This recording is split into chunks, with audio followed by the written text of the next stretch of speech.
Hello, my brother do canal Literatura na Veia. Tudo em riba? Vamos falar hoje sobre memória e sobre tudo aquilo que Deus já fez por nós.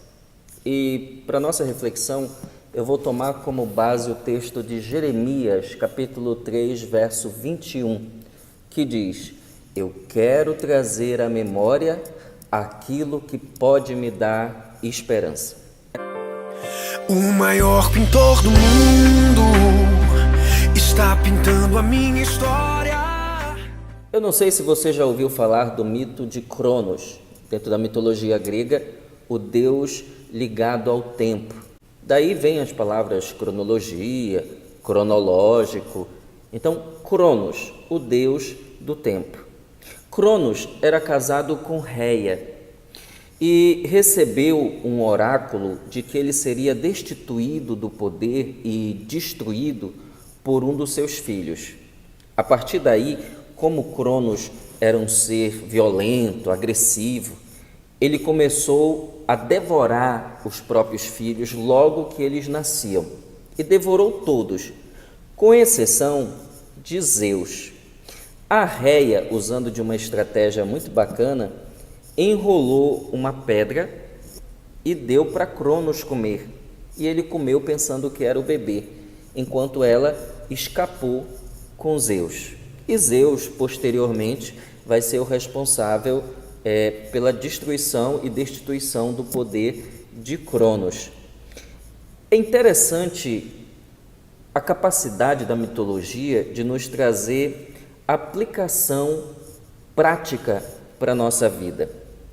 É óbvio que nós não acreditamos na mitologia como algo verdadeiro, como seres divinos existentes, mas a aplicabilidade da mitologia é muito interessante para nós compreendermos esse cosmo da nossa existência.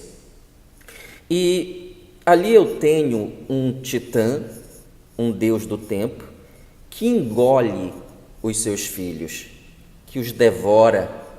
Eu tenho um ser que consome aquilo que ele mesmo gera.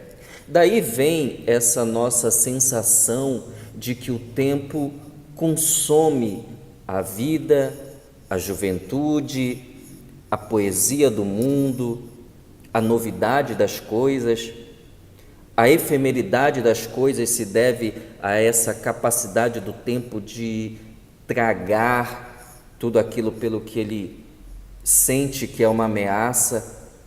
Daí porque o tempo nos inquieta tanto e parece que quando nós não o compreendemos devidamente, parece que ele é um grande inimigo que está com a boca aberta para nos engolir. E realmente ocorre isso na nossa vida, do tempo devorar aquilo que foi significante, aquilo que foi decisivo, aquele momento, aquele dia, aquele instante, aquela fase, aquela primavera. Parece que ele vai consumindo e nos distanciando cada vez mais de algo que no passado nós guardamos com uma boa recordação. Na literatura de Machado de Assis, o Bentinho, ele vai manifestar logo no início do livro, dizendo que ele tinha uma fixação, ele queria unir as duas pontas do tempo, passado e o momento atual. Essa que eu chamo de síndrome de Bentinho, esse desejo de querer tirar do tempo as coisas que se perderam. Reia arma uma estratégia de entregar uma pedra para Zeus devorar, e assim ela faz com que seu filho escape de ser destruído pelo próprio pai. A pedra, e aqui eu vou fazer uma conexão que a princípio vai parecer meio mirabolante, mas trata-se de textos. A pedra é um elemento muito significativo para a cultura judaica e, por consequente, para toda a vida do povo de Deus com Deus. Se você for olhar para a Bíblia, você vai ver que Moisés recebe de Deus o decálogo, os 10 mandamentos, onde Deus escreveu com os próprios dedos as suas ordenanças, uma pedra. Naquela época de Abraão, Isaque e Jacó, os altares eram feitos de pedra. Salvo engano, quando Elias vai restituir no famoso embate contra os profetas de Baal, quando ele vai restituir a adoração em Israel, ele pega 12 pedras e monta um altar, representando cada tribo de Israel. Nós vamos encontrar no Novo Testamento a Bíblia chamando Jesus de a pedra angular. E a pedra angular é aquela que fica enterrada, mas da qual se tem memória, porque foi o ponto inicial. A pedra, portanto, dentro da cultura judaica e dentro do relacionamento com Deus, sempre representou memória. A pedra representa memória. Daí porque eu vou fazer essa conexão mirabolante de que nós precisamos escapar do tempo usando a pedra da memória, não deixando caducar as coisas que Deus fez pela nossa vida. É muito fácil, no meio de uma tempestade, de uma luta ou de uma situação adversa, nós termos a nossa mente totalmente anuviada, coberta pela angústia, pelo desespero ou por aquela sensação de que você não sabe o que fazer ou não consegue enxergar o que fazer. E aí você esquece daquilo que Deus já fez por você. Nós quase sempre fixamos os nossos olhos muito no hoje e nos esquecemos das pedras da memória que Deus foi colocando em nossas vidas, ou eu diria, dos altares de pedras que fizemos para Deus e que Deus respondeu com livramento ou com uma solução. E nós agora, devido a esse momento de angústia, não conseguimos lembrar do que Deus fez pela nossa vida. Daí entra a exortação de Jeremias: eu quero trazer à memória aquilo que pode me dar esperança. Talvez hoje o que eu esteja precisando não é necessariamente de um milagre instantâneo, imediato, que mude tudo, mas é esperar a costura do tempo, a maturação do instante em que Deus vai agir em meu favor. E enquanto isso não ocorre, eu ter em mente o que Deus já fez.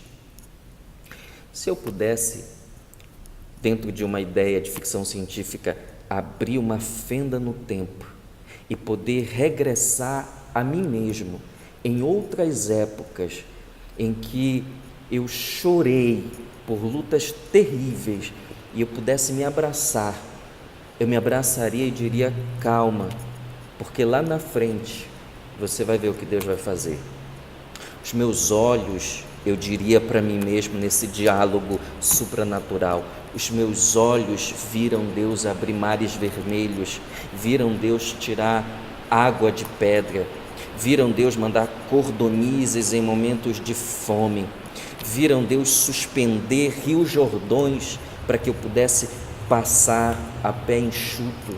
Viu Deus, meus olhos viram Deus derrubar muralhas de Jericó para poder me dar uma conquista que eu precisava.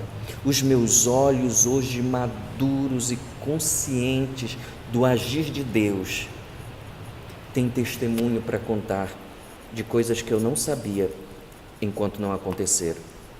Mas hoje são pedras na minha memória para eu lembrar quando eu passar, ou se eu precisar passar por circunstâncias parelhas, para eu lembrar que o Deus de ontem é o mesmo hoje e será eternamente, que a capacidade de Deus em nos dar vitória não mudou, permanece a mesma, que a capacidade de Deus intervir no natural com o seu poder sobrenatural permanece intacta, e que mesmo que e isso é muito humano, mesmo que eu passe por aflição, mesmo que eu me sinta em meio a um deserto, eu preciso me agarrar na história que tenho com Deus. Eu preciso escapar por uma pedra da boca do tempo querendo me devorar. O tempo não conseguirá, o passado não conseguirá manter enterrado aquilo que Deus fez por mim e aquilo que Deus ainda fará. Eu li um post de Facebook um dia desse, onde a pessoa dizia que hoje ela cantava vitória por coisas que ela orou no passado. Deus não quer que nos esqueçamos de tudo o que Ele já fez por nós. É por isso que a Bíblia diz: estejamos felizes, porque até aqui nos ajudou o Senhor. E quando fala de até aqui, está implícito uma rememoração de todo o trajeto, de toda a caminhada, de toda a sua odisseia. Você não é um produto espiritual de agora, você é um processo que Deus vem construindo paulatinamente, mas sempre constante e sempre desejoso de que este processo, uma vez enraizado em você, crie alguém cuja fé seja inabalável em Deus. Então, lembre de tudo que Deus já fez por você. Lembre de tudo o que tem poder para te dar esperança.